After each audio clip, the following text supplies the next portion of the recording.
বীরশ্রেষ্ঠ ক্যাপ্টেন মহিউদ্দিন জাহাঙ্গীর সেতুর বা মহানন্দা সেতুর টোল আদায় বন্ধের দাবিতে সড়ক ভবন ঘেরাও কর্মসূচি পালন করা হয়েছে চাঁপাইনবাবগঞ্জে।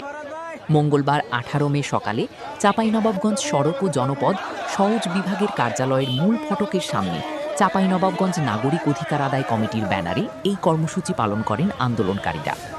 এ সময় ঘণ্টাব্যাপী চলা অবস্থান কর্মসূচিতে চাঁপাইনবাবগঞ্জ নাগরিক অধিকার আদায় কমিটির আহ্বায়ক মোহাম্মদ তরিকুল আলম মোল্লা, ছাত্র জনতার মঞ্চের আহ্বায়ক অ্যাডভোকেট নূরে আলম সিদ্দিকী আসাদ, ইলেকট্রনিক্স ব্যবসায়ী সমিতির সাধারণ সম্পাদক ইকবাল হোসেন সহ বিভিন্ন শ্রমিক সংগঠনের নেতৃবৃন্দ বক্তব্য রাখেন। বক্তারা বলেন, ১৯৯৩ সালে উদ্বোধনের পর থেকে দীর্ঘ ৩৩ বছর ধরে বীরশ্রেষ্ঠ জাহাঙ্গীর সেতুতে টোল আদায় করা হচ্ছে। একাধিকবার টোল প্রত্যাহারের দাবি জানানো হলেও সরকার তা আমলে নেয়নি।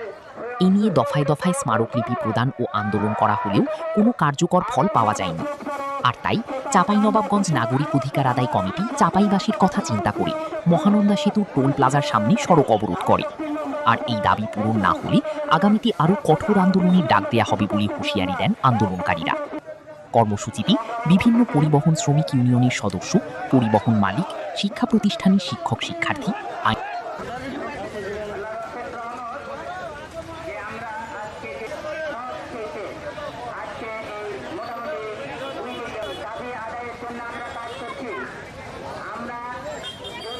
আমাদের এই ধর্মঘট এবং এই